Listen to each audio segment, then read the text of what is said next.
I hope today that you packed your umbrella because we are going to rain on someone's parade, storm style.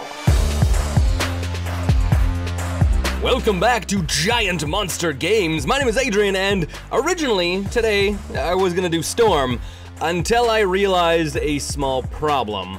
Metamorphose is $20 a card right now for a common. Not very budget friendly if you ask me. So I figured we might as well do episode 2 of Let's Talk Magic, where I answer some of your guys' questions. Give me 1 second here. Zip! Okay, let's do this one now. We can do it standing, because I want to do something different. Question number 1 from Nag Humper: have spirits been fun to play? Actually, I was really surprised. I was not expecting spirits to be as fun as it is, but it's kind of like playing Death and Taxes. You gotta slow your opponent down and make them, like, play fair Magic. And that's actually exactly what I want to do when I play Magic. So yes, it's actually been surprisingly fun. I may consider picking it up because I have a lot of the pieces already to build it in paper. So I may actually do that.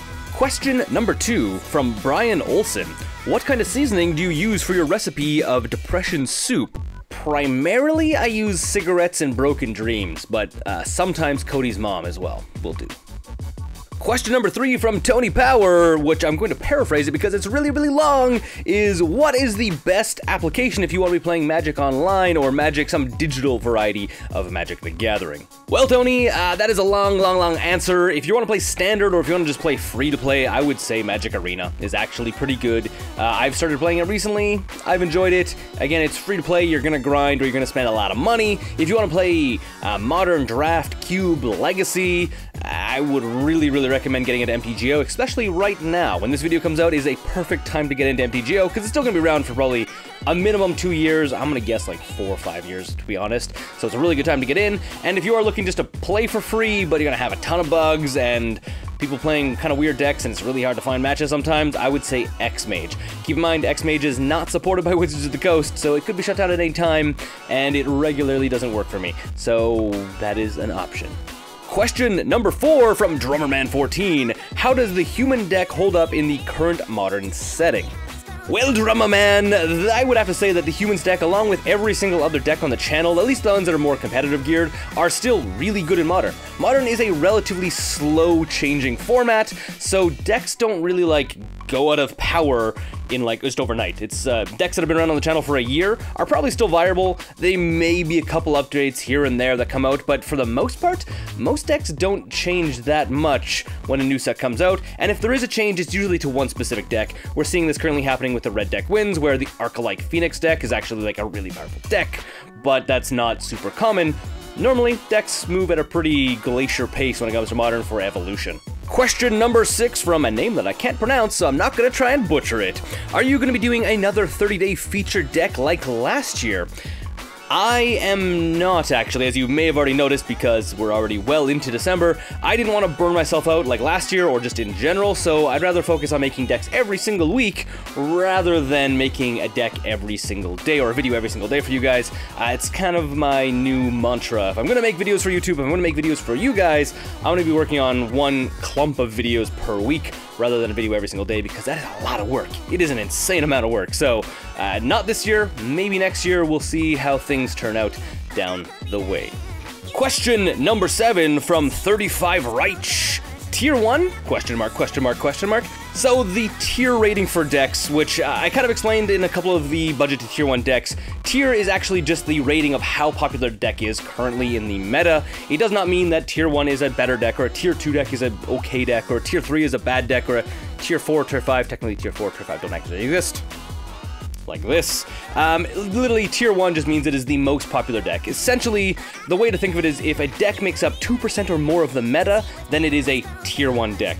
If it makes up less than 1% of the meta, but it is still in the current meta, whichever range you're looking at, so if you're looking at, say, the best example, the last 3 months, if you're looking at the last 3 months of what decks are being played, what decks are making it into the top 8, top 16, top 32, or top 64 of big, medium, or large tournaments, big, medium, or small tournaments, not large, then that is what you're going to be rating the meta on for what decks actually make it to the top end. Again, a deck can be really, really powerful if it is piloted by someone that really knows how to do it. So you do see commonly a deck like Death and Taxes, which is not actually a tier 1 deck. It is theoretically a tier 2 deck in most viewed circles, but you constantly see it getting to the top 8, or not necessarily top 8, but top 16, let's say, because there are some really good pilots for the deck. So the tiered system isn't necessarily, is it better, is it worse, I want to only play a tier 1 deck, yada yada yada. It is really based on how popular the deck is. Obviously, decks that are really powerful tend to be played a lot because people that play in tournaments tend to be spike players. They want to play the best deck, and the best deck tends to be whatever flavor of the week is, which is the tier 1 decks. It's kind of a weird system. You would expect that we'd have a rating system for how powerful decks are, but that's kind of what the tier system is, but it's not at all. Question number 8 from Boss Guy Dude. What is your opinion of eggnog?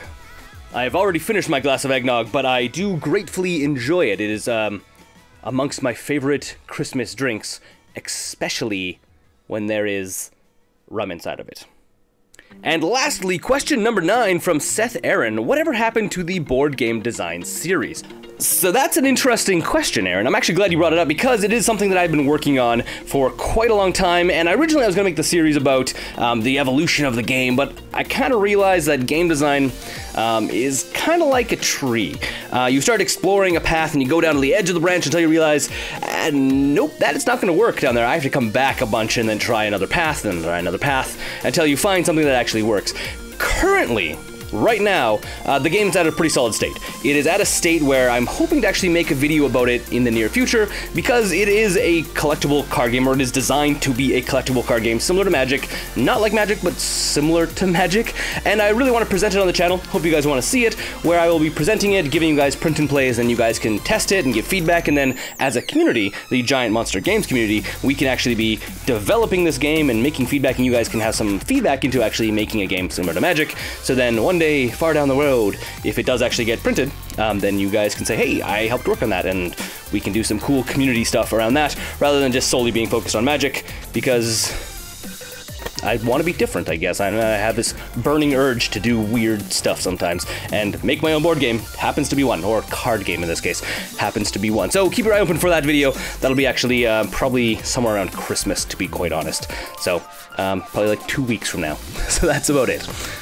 And now that I look at it, that's the last of the questions I have. So, my name's Adrian, this has been Giant Monster Games doing Let's Talk Magic. Essentially, you guys just ask me questions and I answer them. So, if you guys want to do more of these, if you guys like the Let's Talk Magic, where you guys just ask me questions and I give you my honest answers, let me know in the comment section below, ask questions and say, hey, we want to do more of these, and I can do one like every 2 weeks or every month, or we'll figure something out like that.